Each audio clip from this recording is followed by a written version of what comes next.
All right, so I made this video last year around the three prodigal sons. So that would be Drew McIntyre, Cody Rhodes, and Jinder Mahal. Them having to pretty much leave the company, go through a thing of self-discovery, and come back transformed and being able to take on the responsibility of becoming champion. Say what you will, some people don't really like the reign of Jinder Mahal. That notwithstanding, he did go work on himself, come back better to a point where he was that top guy for a time, right? The prodigal son thing goes back to biblical.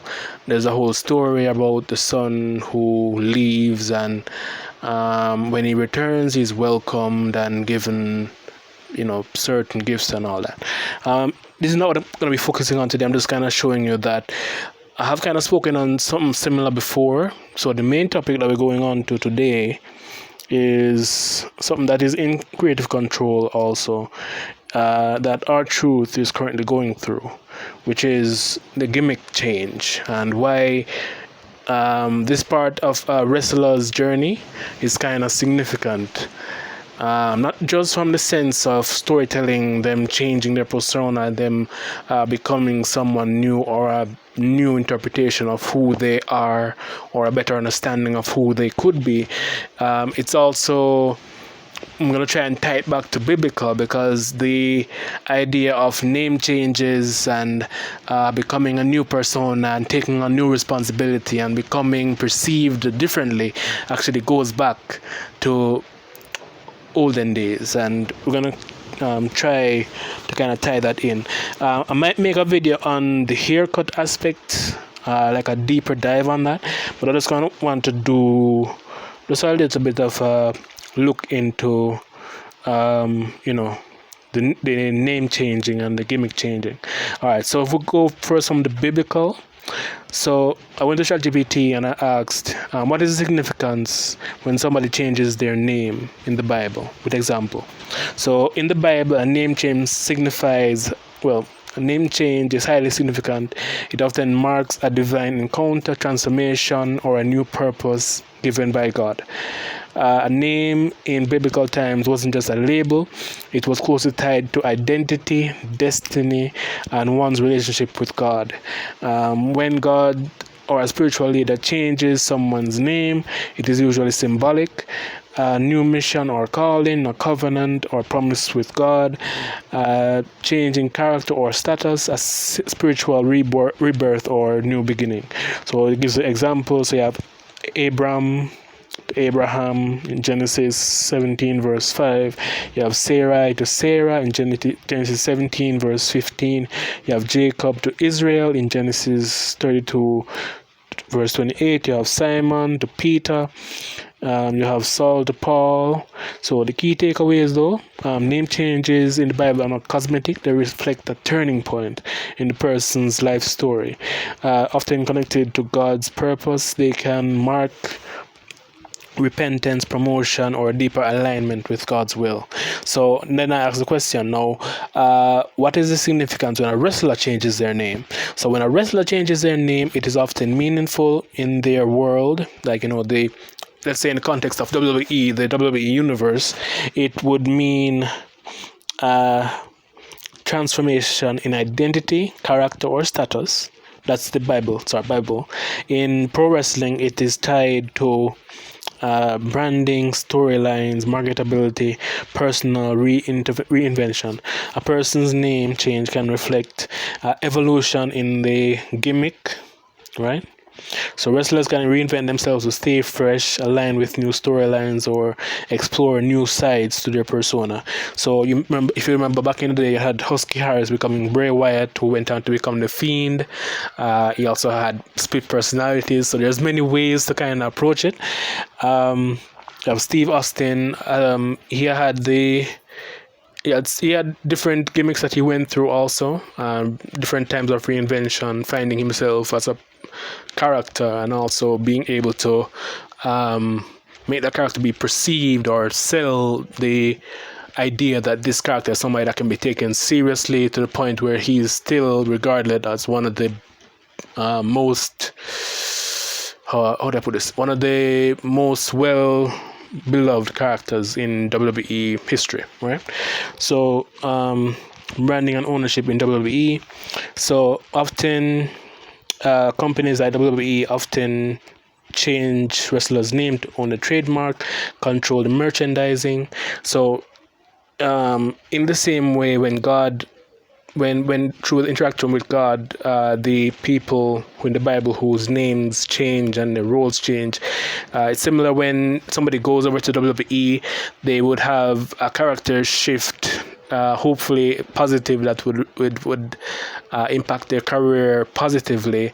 Sometimes it's not really the case, because a lot of people that do go over, they may have like character miss the mark in a sense, but yeah, I hope I'm kind of getting the point across here. I may have to like slow down and make a more cohesive video, but this is just kind of me just based on my own understanding, could be a bit better, but I'm just trying to show you that the idea that name changes and gimmick changes are unique to wrestling or to WWE.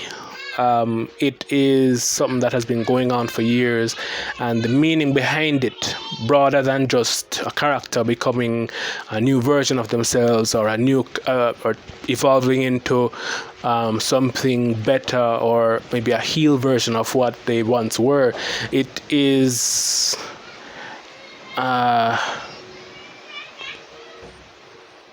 at this time almost tradition that you'd have people, who would become renewed and be made new. All right. So you also see under this, you see Walter, and who changed to Gunther. You had Prince David to Finn Balor. So they changed it to Finn Balor because it evokes Irish mythology, and so sounds unique for global markets. As you know, when Finn Balor was actually supposed to be one of the biggest stars in WWE today, they had structured him in such a way that, like, just the naming to fit the market, lets you know that they were planning to like push him to the moon. He even got like the Universal Champion. I think he was actually the first Universal Champion, but he got injured, and plans changed, and he's with the Judgment Day now, still on TV, but had things worked out the way that they were looking like they were going to work out, he would have definitely right now been maybe a 4 or 5 time WWE champion, even probably being in the conversation to be one of the last matches for John Cena right now. So but all right. So you have moving up the card or changing rules. So you have Rocky Maivia to The Rock. You have Eli Drake to LA Knight. Okay, I have 1% left, so we can always come back to this and do a part 2 maybe. But name changes. It has been something that's been going on for generations. All right. Give me a second. Let me get the charger. All right, so it should be good to go now. We're seeing if you can move past 1%. All right, so now we see back to R-Truth. We see that he is now not only severed the bondage chains that would have been the things that have been holding him back, symbolically. He has also changed his name, introduced that there will be new levels to this persona that he will be bringing, and hopefully it's a character that works well for him, that resonates well with the audience. I know that the audience will give him a chance to actually be able to tell the story that he wants to tell. Hopefully on the back end too, he's allowed that space to kind of build the character out, because if you notice just now with John Cena's character, he's finally now, after 3 months, just now getting the groove of or 3 or 4 months, he's just now finding the groove of where he wanted the character to kind of go to. So it will be kind of awesome to see how he breaks it down and how he applies the layers. R-Truth is one of the, you know, even though he's one of the most popular, he's still kind of underrated because he's more seen as a comedic character. But with this new change in his approach to the character that he will be portraying, hopefully he does get the chance to portray it in a way that is meaningful, that is memorable, that becomes just like how you, well, maybe not as big as Steve Austin in the way that he's regarded, but as his last run, he gets the chance to tell a believable story that will stick and maybe even inspire new generations of wrestlers to come up and be able to, you know, take inspiration from him and put aspects of that into their own characters also. Maybe even people that are active on the roster now could take inspiration from him going forward to, you know, not just be a part of the roster, but also be able to make the most of any moment that they are given, right? So I guess you could look at John Cena briefly too. So, you know, you have Doctor of Thuganomics, John Cena. You have, well, even before you had the prototype, I guess you could say, the prototype that faced Kurt Angle and started off the ruthless aggression thing.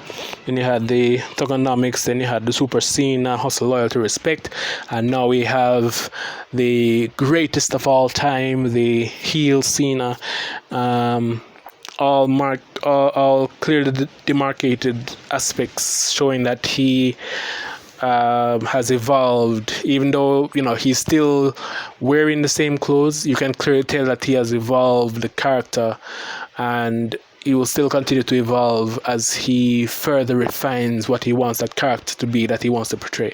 I still want to make a video looking at the why his character, I guess it's kind of working better now, but still kind of breaking down the character of his heel run and why it doesn't feel, still, even though still doesn't really feel as alright, let me not say it that way, it's not sold completely yet for most of the people that are watching. Alright, and yeah, so I've also got it to do like a little table thing here. So you have Abram to Abraham, Jacob to Israel, Simon to Peter, Saul to Paul, R-Truth and Cena. All right. So yeah. Final takeaway: whether it's in the Bible or the ring, a name change is never just cosmetic. It is a narrative device, a spiritual marker, a branding masterstroke. It tells the audience who I was is not who I am now. Watch who I become next. So just like in the Bible, this one little what do you call it now, a quote here. It fits on both, because, you know, even in reading the Bible, you're going to be seeing how they also evolve over time once they've taken on this new persona. Do they struggle with it? Is there any resistance to who they are trying to be perceived to be? It is the same, you know, the Bible is almost, well, not almost, I would consider it to be the original script book in a sense. But yeah, so that's pretty much it. And I also want to tie this back to, give me a second here. I want to tie this back to the story, Creative Control 2, because the main guy in it actually goes through something similar. Because, alright, so Titan, the guy you see here, Titan, his name before it was changed to Titan was Max Havoc, and he was pretty much well, alright, let me just give you the context. So the promotion that he was a part of, or is a part of, is dying. They have like 5 months to save it, and the guy Gabe Malloy is kind of brought in to kind of help with that, hopefully. So in order to kind of help with that, he has to make some tough decisions, and Al Doyle, the guy who is in charge of the promotion, kind of has this brilliant, you know, air quotes idea that the most over guy in the promotion he wants to change his gimmick to from being Max Havoc, like a Ruth, like a how do I put it, like a almost a bare knuckles type. How do I put it? One of those anti-hero types, kind of like Randy Orton-ish, maybe with a bit of Cena mixed in, with maybe the talking of a CM Punkish type thing. Yeah, so he decides that how he's gonna handle the death of the gimmick. He's gonna actually have Max Havoc fight Titan. Yeah. So, and if you want to know how that works out, just go ahead and get yourself a copy. It's on Gumroad. It is $2.99. If you want to, so you get to decide if you want to pay that, or if you want to pay like $3,000 for it. I won't refuse it. You can go ahead and pay that. But yeah, that's it. So you have other characters too, like Grim, who is a creative genius with a sinister agenda and a legacy title to protect. You have Cold Stone, you have the Dead Undertaker, and I mentioned Gabe Malloy. So yeah, it's 22 chapters. It's a pretty easy read if you're a wrestling fan or have been a wrestling fan, or maybe you've gotten kind of jaded with everything that's going on the side of ticket prices and ads being everywhere in the ring, putting ads probably on the wrestlers soon and all that. All of the things that kind of make wrestling fans kind of fatigued at the moment. I try to put the story in a way that would be an interesting tell. All right, and yeah, so this is one of the stories. You can get that one. There's also two others. There is Pin Me, Pay Me, which is a jobber's story. So, if you know what a jobber is, if you're a wrestling fan, you know what a jobber is. But just for the people that maybe, who knows, maybe this is your first time ever watching wrestling content. So, a jobber is somebody who works as enhancement talent for wrestlers. So, they more help to build other stars rather than them ever getting like the time to become a major name in the promotion. They'll never have like merchandise fans want to buy. They'll never have like they'll never have championships. Their names will never really be chanted in the arena. So this is a pretty much a take, because these guys are typically huge fans of the business of pro wrestling, and maybe they never really truly got the chance to cross over, or maybe they did get the chance but it never worked out that well. Maybe they got injured or something happened, right? So I try to tell that story in the lens of what the wrestling business is, or through the lens. That's typically what it's said. So through the lens of what wrestling should be. So it's an underdog story. It follows like several different jobbers. You have Marcus Lemieux Malone. You have I'm not gonna spoil it for you. I'm not gonna spoil it. But the main guy in it is Marcus Lemieux Malone.